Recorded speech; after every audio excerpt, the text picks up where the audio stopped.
Okay, well, hello everyone, and welcome to the IWF program Passport. My name is Marla Letizia. Very happy to have all of you here. Seated in this room are my IWF sisters, and I thank you all so much for being here. I'm a relatively new member, and because of that, only 18 months now, I'm going to spend a little bit of this program talking about what I did before they met me 18 months ago so they can get to know me just a little bit better. And then we'll proceed with the actual program. What I want all of you to know, and I just mentioned this to all of you, is that this local chapter is very fortunate in that we have had 2 mayors and a current city councilwoman as part of our organization. And today, the current mayor in Las Vegas is still a member, and she has a greeting for all of you today. Hello, I'm Mayor Shelley Berkeley, and I'm honored to be here with you today and to bring warm greetings to this wonderful gathering. For many years now, I've had the privilege of being part of this organization, a circle of committed, inspiring women whose dedication to each other and to our community makes me so very proud. About 10 years ago, I was welcomed into the IWF through the sponsorship of 2 remarkable women. I'd like to take a moment to say thank you.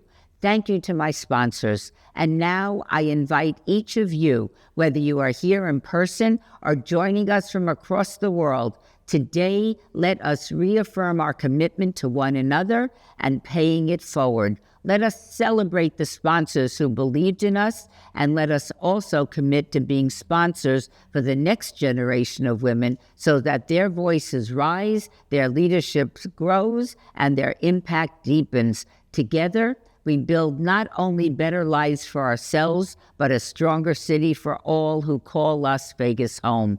Here's to our sponsors, to our sisters, and to the work ahead. Thank you.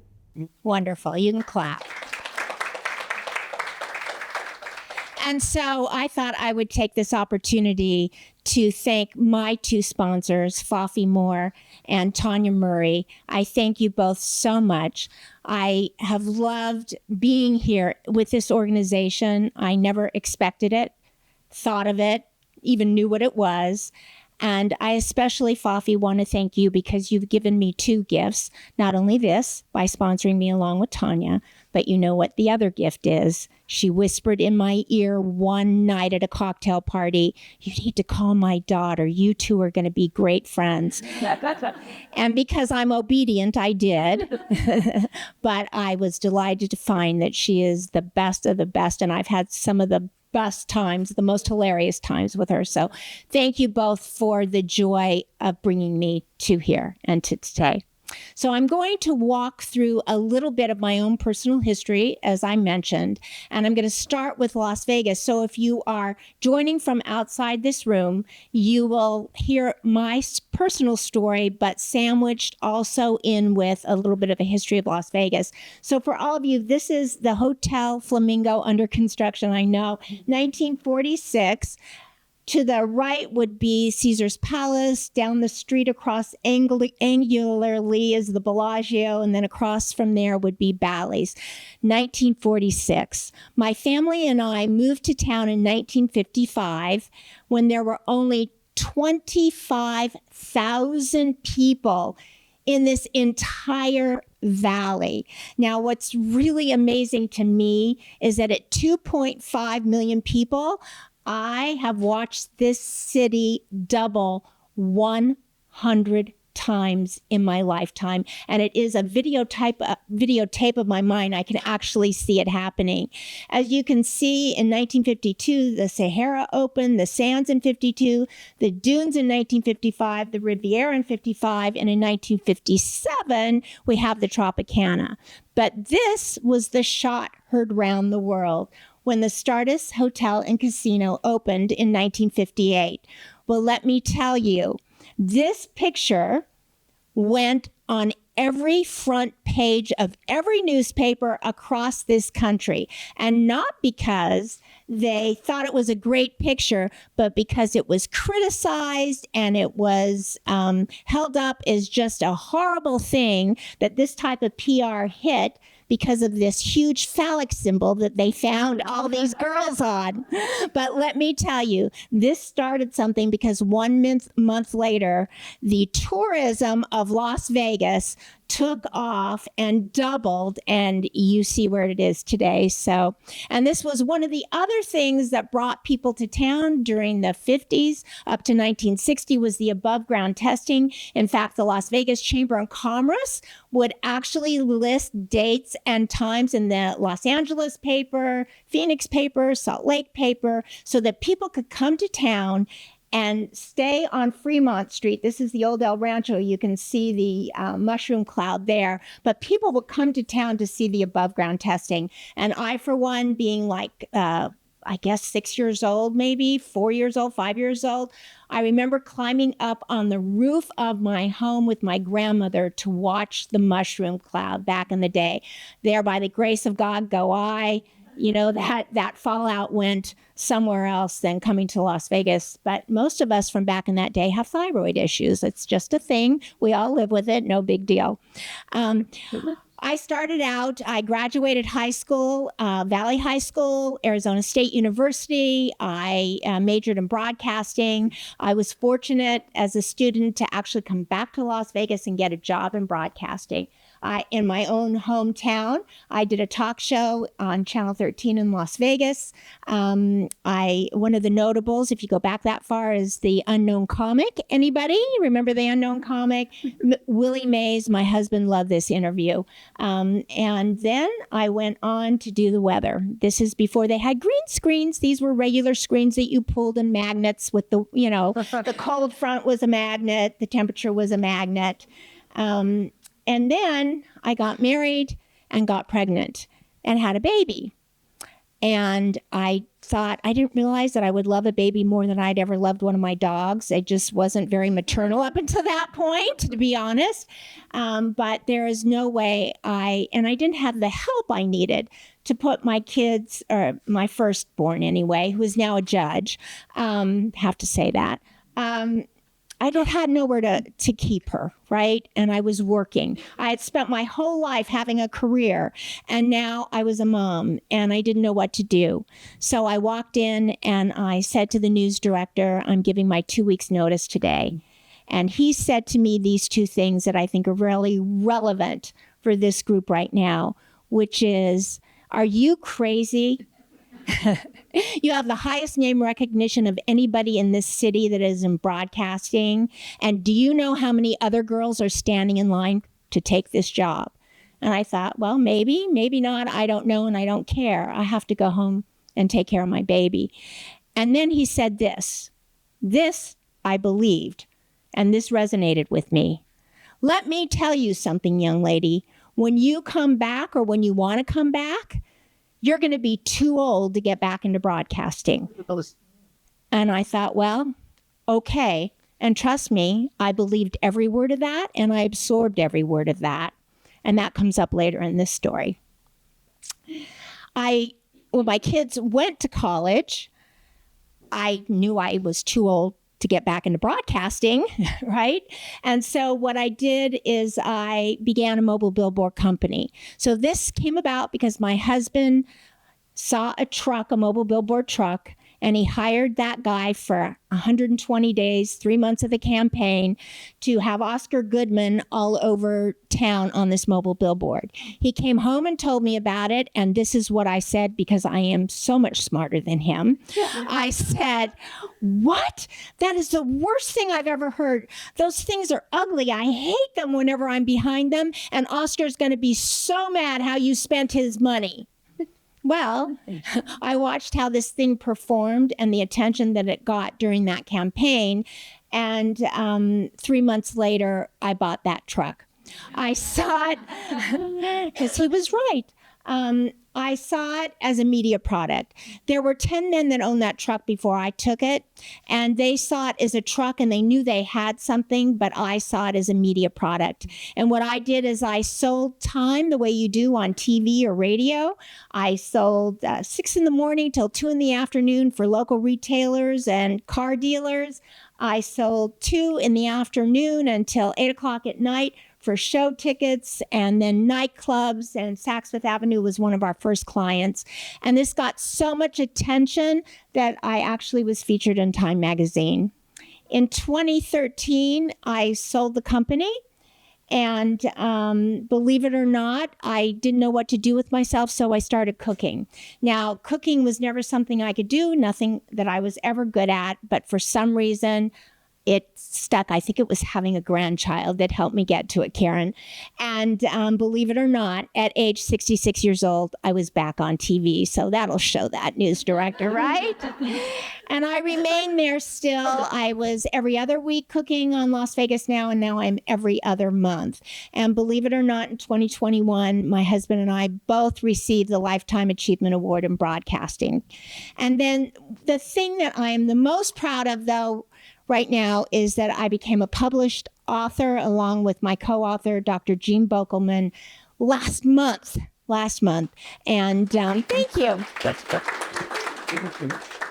When we brought to the market the Long Life Era Longevity Cookbook Preview Collection, which is just 24 recipes of the 144 that will be out in the spring of 2026. And that is really what I'm doing now.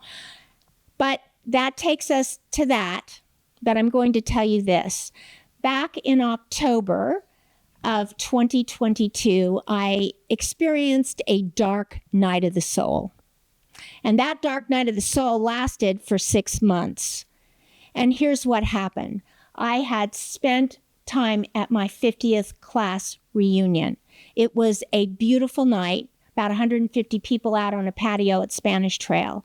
These guys, I call them guys and kids, you know, they were 69 years old, but they're kids to me still, were like none other. They were taking selfies. They were airdropping pictures to each other. A couple people made playlists and connected to the Bluetooth of the speakers and was, hooking up the music. They were very fit. They were running around. Some people were dancing, even though it was quite funny, but they were doing it. And it was a beautiful night.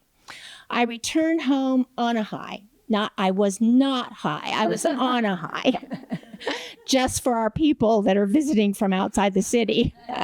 And I couldn't go to bed. I was too hyped up. It was so beautiful. I sat down to watch TV. Have no idea today what I was watching.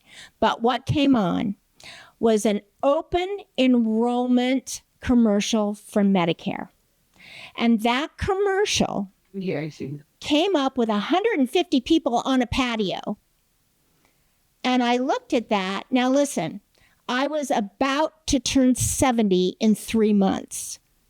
I had never thought those Medicare commercials applied to me, even though I'd been on Medicare for obviously nearly 5 years, right?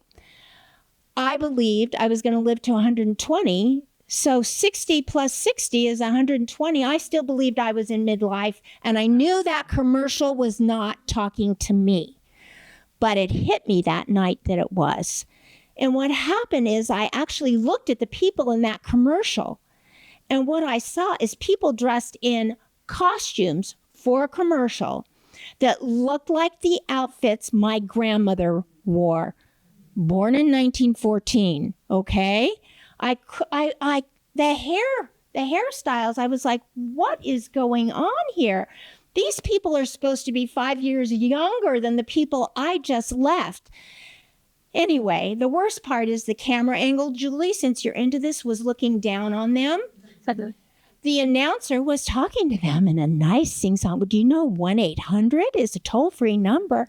I was like, you've got to be kidding. Who grew up in the age of Vegematic that doesn't know that 1-800 is a toll-free number, right?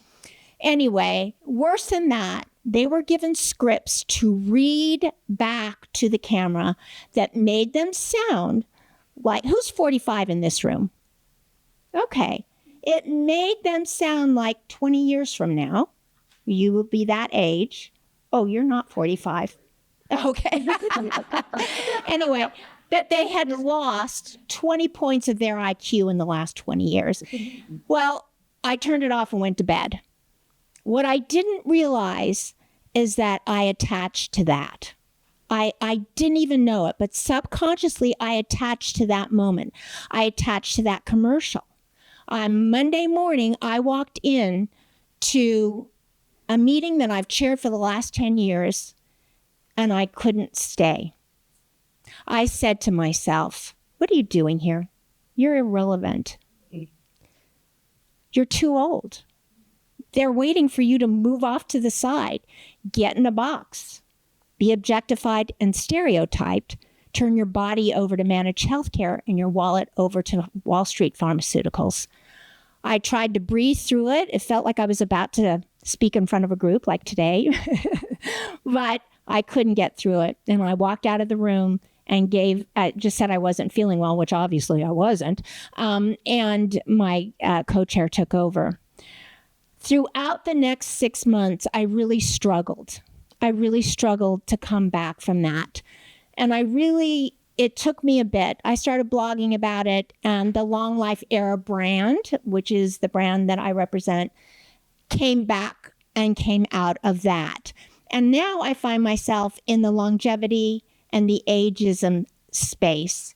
And this statement may not mean something to you right now, but it will, hopefully, at the end of this, and that is longevity and ageism cannot coexist in the same culture. And if it doesn't resonate with you now, maybe it will in a moment at the end of this. So let me hear from you. So who is the oldest in this room? I should probably start with the youngest, but let me start with the youngest. Who is the youngest in this room? Who's young? Debbie is. Debbie's 42. Yeah. 42? 42? Okay, so 42 is our floor. And so who's the oldest? You are? How old? 80. She's ahead of me. Okay. Joanne, where do you fall in that? All right. Okay. Good job. All right. All right. There's the winner. Okay. So, who worked out this morning? Oh, that's awesome. Okay. Who worked out yesterday morning? Because sometimes it's every other. There you go. Okay. Look at that. Who takes creatine? Okay. There you go. Me too. Although I ran out, and after this, I'm reordering. And anybody follow anybody interesting? I mentioned Andrew Huberman a minute ago. Anybody? Anybody who? Was he bowling? Longevity, is that a longevity? Okay. Oh, Peter Attia is amazing. Yes. Okay. All right. Now let's talk about AI. Since we're talking about us as generational, we've got several generations here. We're going to find out where everybody falls in just a minute. But let's talk about AI. So I'm going to help you with this one. I'm going to steal some thunder from Fafi and Tanya, but I did this presentation for a real estate company recently, and they tell me that the way that they use AI is they write their listings. It's so much easier to write a listing. Do you find that to be true? And that's how they utilize it. Now, here's the thing. You need to just yell forward how you use it. But you know what I've discovered? Admitting that you use AI is like admitting to your parents that you had sex in high school. It just it's okay. It's okay that you use AI. And I've used AI for this presentation. And I'm never really that funny. I don't know where that came from. But anyway, so how do you use AI? Anybody? Go ahead. There you go. Look at you, 83, using AI. And you're not afraid to admit it. Do you have sex in high school? No. What else? Who else? Lots of ways, but brainstorming, copy editing, and scaffolding arguments. Awesome. One more. Go ahead. Mine is so important. My packing list for traveling. I love that. Yeah, I love that. Your daughter taught me that one. That's great. So let's. Oh, go ahead. What? Yeah, I have to create an itemized list by a day with pictures of the items. Oh, I love that. I love that. You have to teach me that when I go to Singapore. Okay. I've got to tell. So currently, there are 8 generations on the planet. They are 1901 to 1927 greatest generation, which is known for giving us the freedom that we so love today and making great sacrifices. Next, 1928 to 1945 is the silent generation. Who's here from the silent generation? Is that you? Yeah? Three. Nope. Fafi and Joanne are baby boomer generations. Baby. Yeah. The silent generation were traditionalists. They believed in General Electric, banks, savings and loan, etc. The baby boomer generation, the largest generation ever born on the planet, 76 million at its peak, still about 73 million in control of culture, in control of economics, and in control of the voting bloc politics. Here's what happened one day.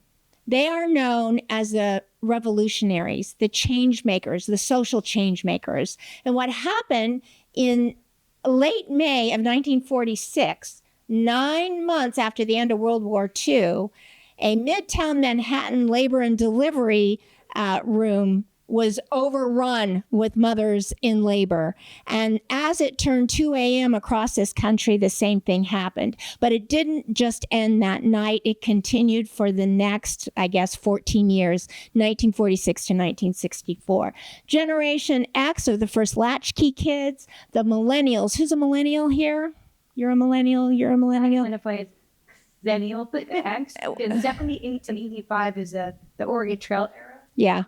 That's Oh, okay. All right. All right. So you are the most adaptable to technology because who, even from your generation, did not have an AOL.com email address at the beginning? Yeah, there you go. Okay. All right.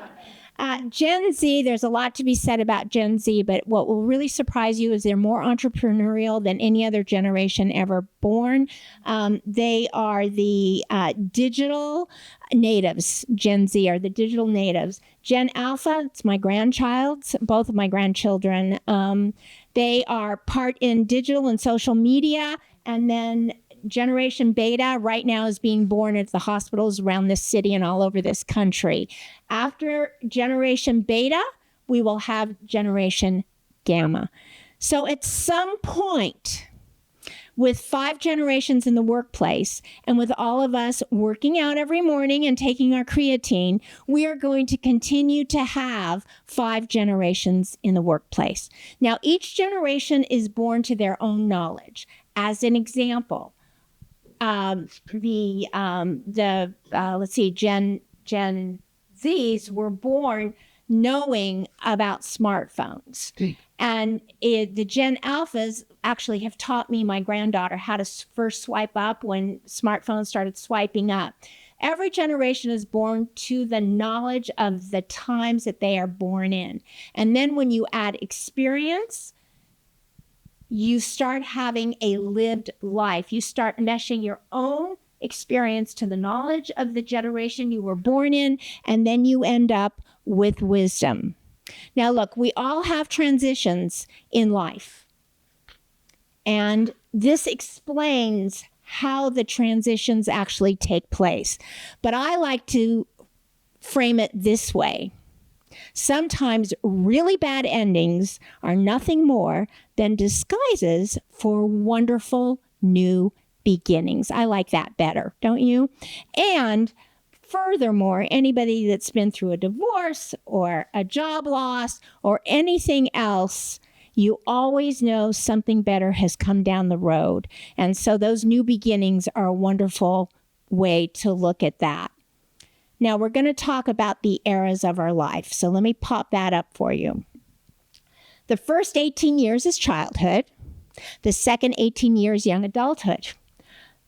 Third is age 37 to 50, which is midlife.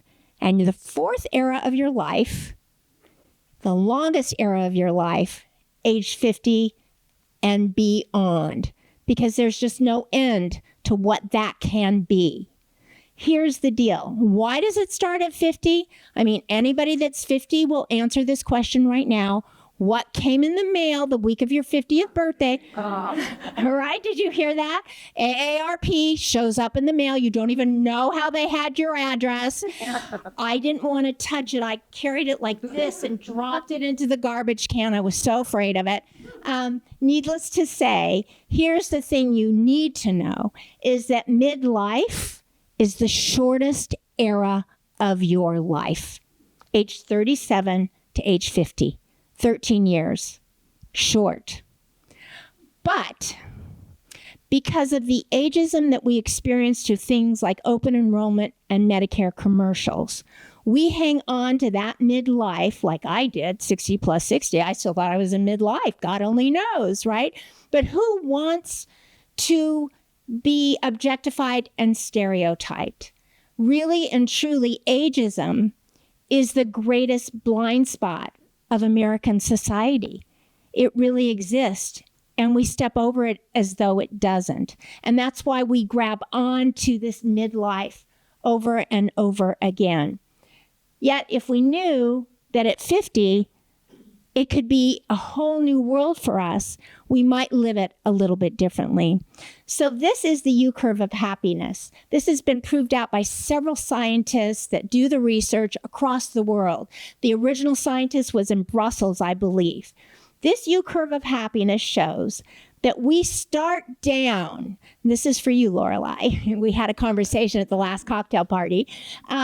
This U-curve starts downward when we enter adolescence, and God only knows why, right? What a miserable time of life that was for everybody in the household. And you can see that right down here, it bottoms out. What is miraculous to me about where this bottoms out is that it is right at the very stage of where midlife exists. Age 37 to 52, depending on your biological clock. And then little by little, you start upward. Now, you can call this the midlife crisis, and basically it is. And on top of this, because this is the first non-mixed crowd I've given this presentation to, in here also is menopause. Oh my God, right? And so little by little, let me just not call it a crisis, but how about a chrysalis?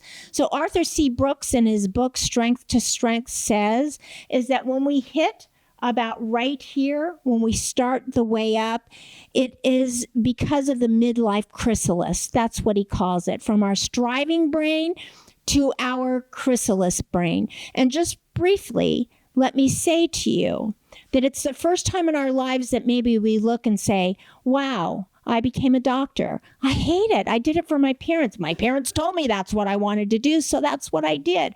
I really want to be in a rock band. Now, maybe you don't give up being a doctor, but maybe you start having a different thing that you do on the weekends, and you start living for being happy, maybe for the very first time in your life. This is where divorces happen. This is where job changes happen. This is where all these things happen. Imagine being the caterpillar who doesn't even have a mother caterpillar to turn to. And all of a sudden it starts freezing. It starts getting unable to breathe. Something hard is forming around it, and there's nobody to help coach it through that moment in life. You must feel like it's going to die, and on some level, it probably does in there. And there's no butterfly that's talking to that caterpillar that says, when this is over, you are going to fly maybe for the first time in your life. But then it cracks and emerges a monarch butterfly, and it sees the world from on high in such a different way. And basically that is what happens right here. And we go on, and the older we get, the happier we become.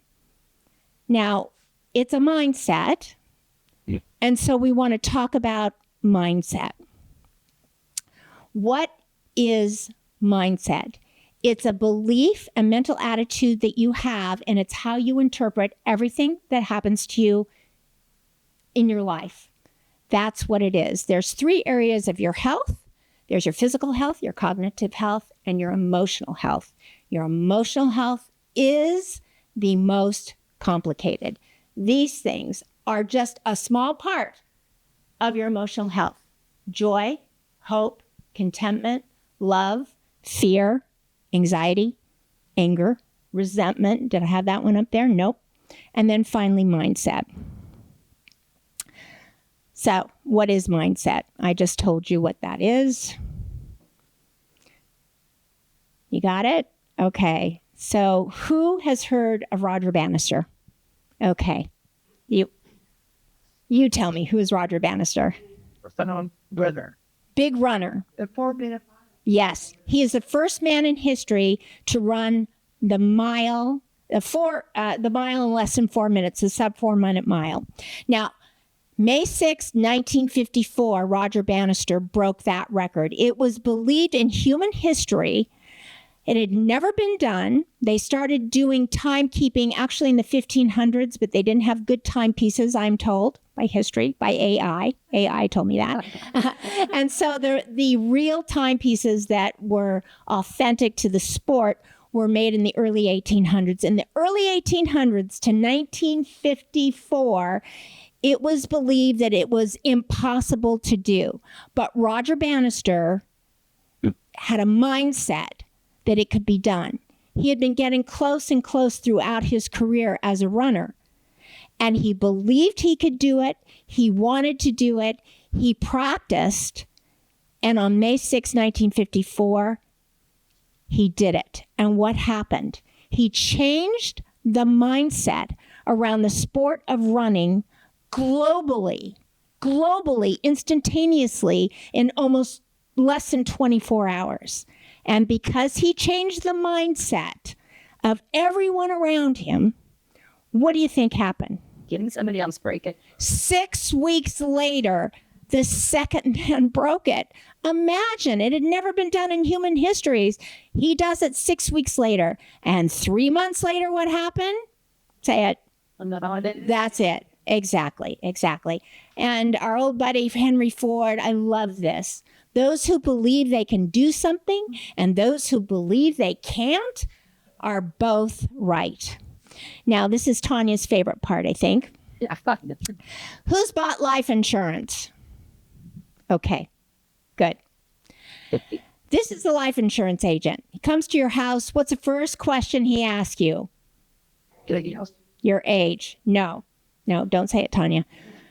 He unpacks his briefcase and he jokingly says while you're getting him a cup of coffee, "So, Mrs. Diamond, how long do you see yourself living to?" And you laugh and you deliver a number. Scary thing about that, insurance agents, this one over here, Dulcinea, they're the best actuaries on the planet. And you know what they know? They know that everyone who delivers a number, 85% of people that deliver that number die at that number. Which is great for Selena's business. But she'd rather have you wait, right? That's it. She'd rather have you wait. And so I would say, I've done this so many times, and every single time you all take your eyes off of me, because what just happened is you heard your number in your head. And for some of you, it felt good, and for some of you, it did not. And so I would just say to you, examine that after today, because that number can change. It's there maybe because somebody, when you were 6 years old, said, "I never want to live to this age because there's too much suffering at that age." And that might have been true then, and that might have been true for that person, but it does not mean that it's true for you. So let's move on. I'm going to skip this because of time. So this is AI. This is where AI helped me. These are some of the things that if you're looking at hiring a baby boomer, or a baby boomer is working in the workplace, these things are part of their attributes. And it's interesting now because in just the last 15 years, 40% of the baby boomers are being managed by people who are younger than them. This is Gen Z in the workplace.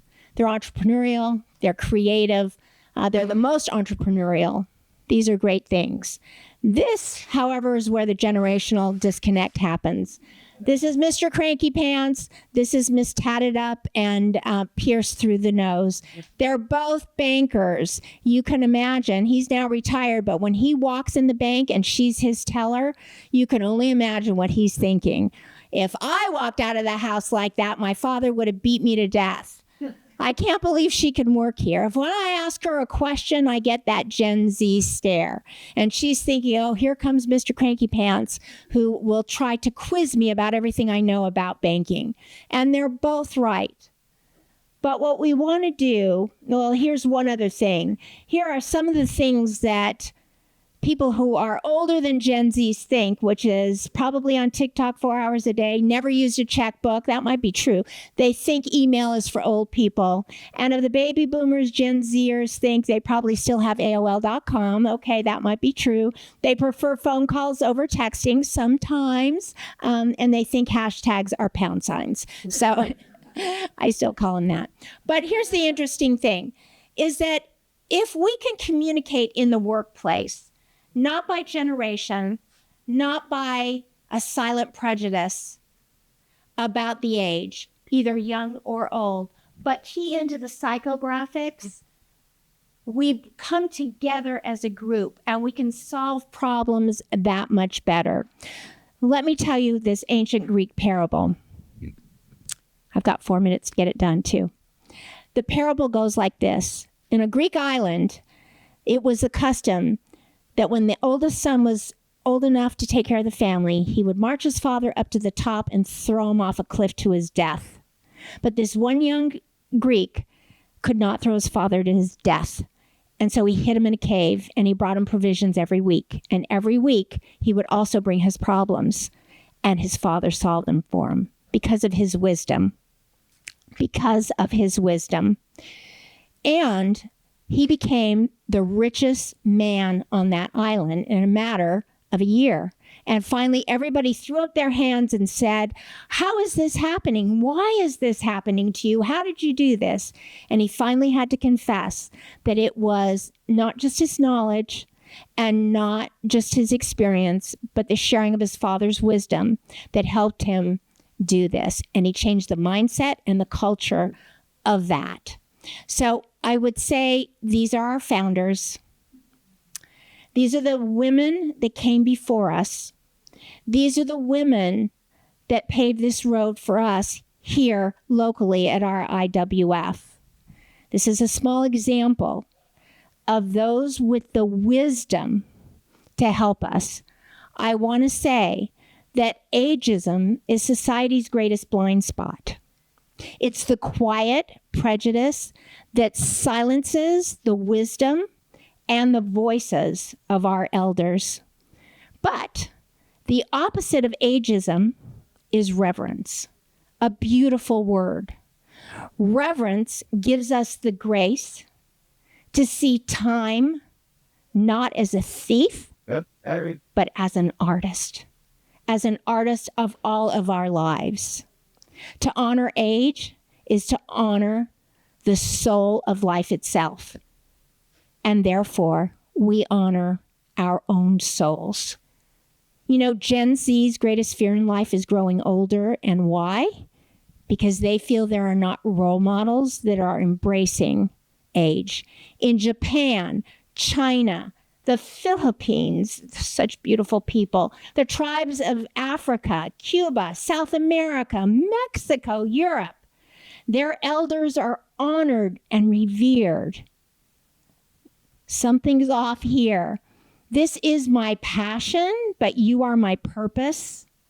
And I know that together we can change culture, one mind, one heart, one soul at a time.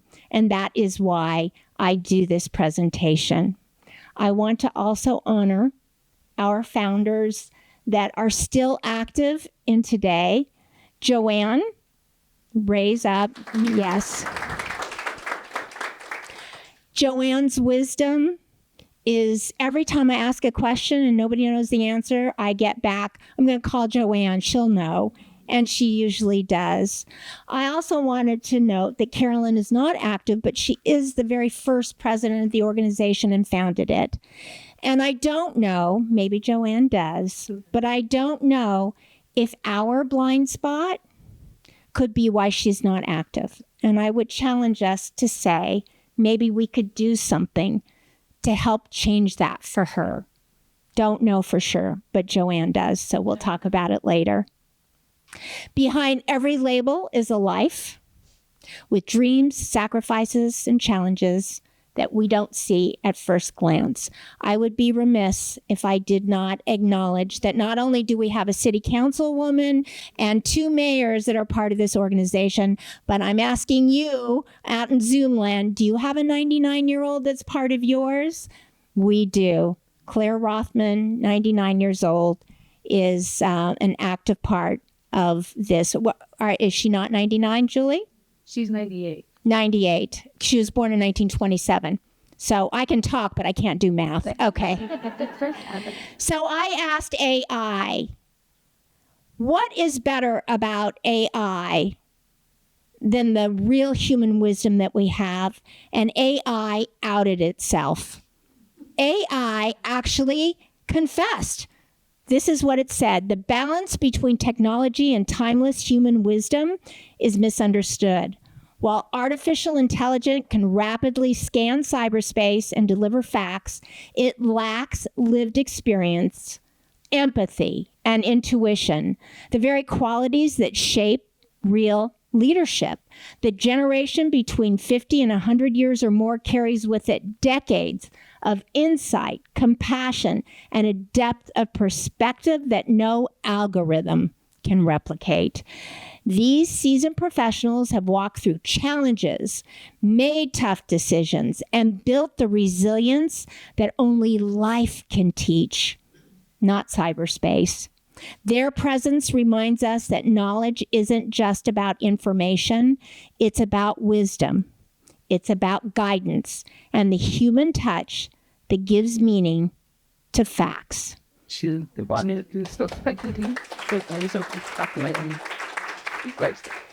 now, hopefully, this makes good sense to you. I hope you'll share this information with those you love, because to live is to honor and be a part of life itself. Thank you all so very much.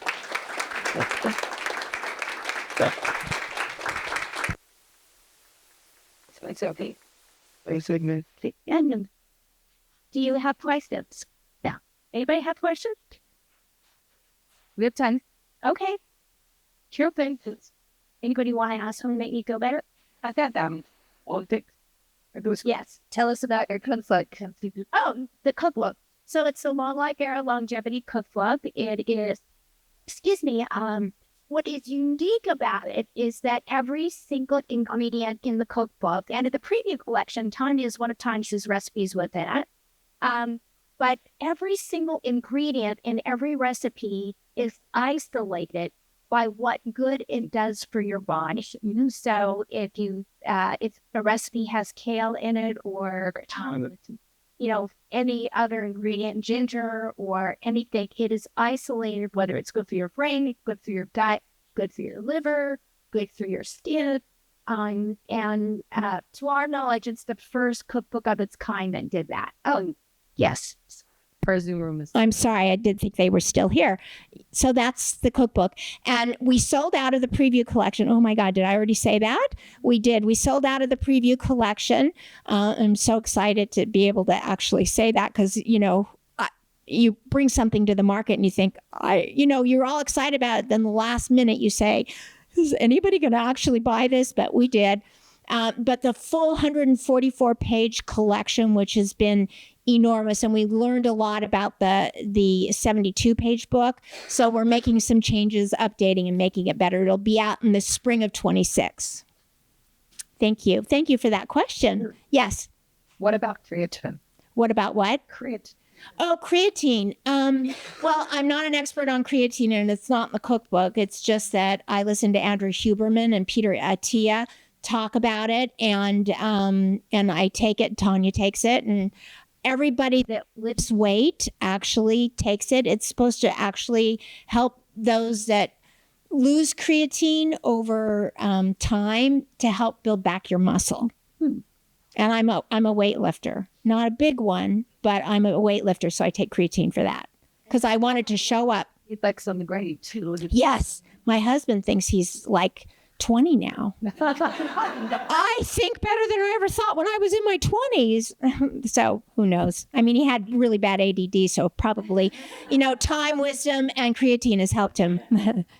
In your experience, research for somebody who is struggling with the mindset necessary for longevity, full disclosure, this is not me, but somebody I'm caring about deeply. What advice would you give in terms of how to start to open up the possibilities again if lifespan is realistically compressed?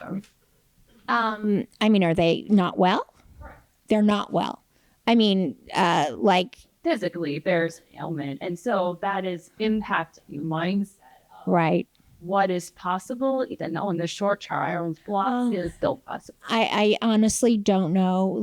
I'm no one to give advice on that, but I would say bring him to see me next time I speak, because the thing is that in a room where they don't feel that you're talking directly to them and they suddenly hear their mindset, their number, that can be really staggering. And if you know that it's just something you're thinking and not something that's true on any level, then maybe you will change it. I did have a woman 2 times I spoke ago who came to me and said she was crying afterwards, and she came up to me and I was like, oh my goodness, somebody saved me. But she was wonderful. And what she said to me crying is, she said, I have had the number 62 in my mind my whole life.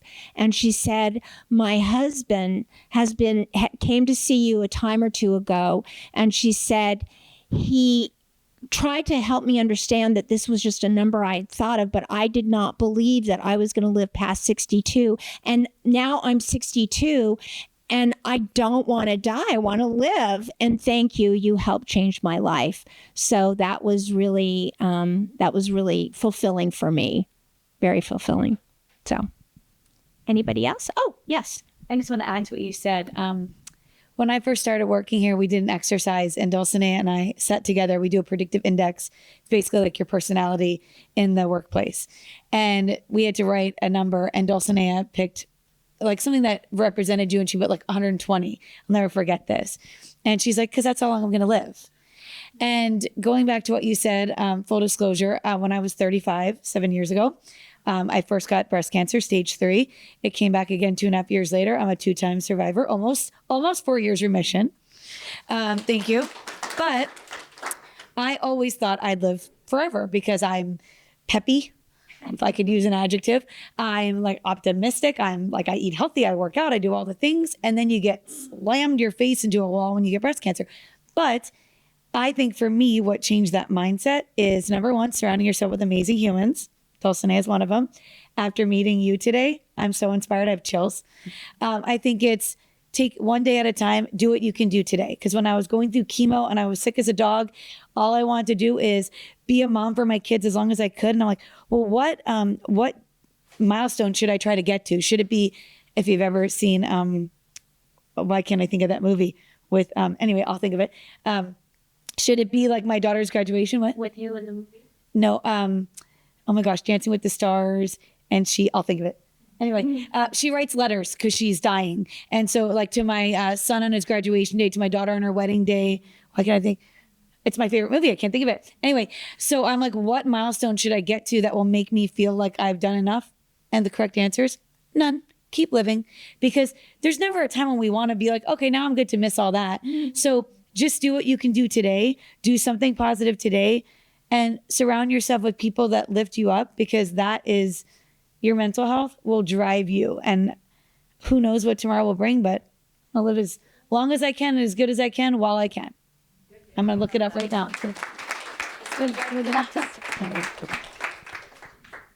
Anybody else? Are we close to?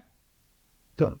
Okay, well, thank you all very much for joining us from far and away. We hope you stood in there, stuck with it, and enjoyed all of us. There are remarkable women in this room this afternoon. I'm so honored and grateful to know each and every one of you. And little by little in the last 18 months, I'm learning faces and names of all of you. And thank you to Fafi and Tanya for bringing me to this moment. Thank you all very, very much for joining us.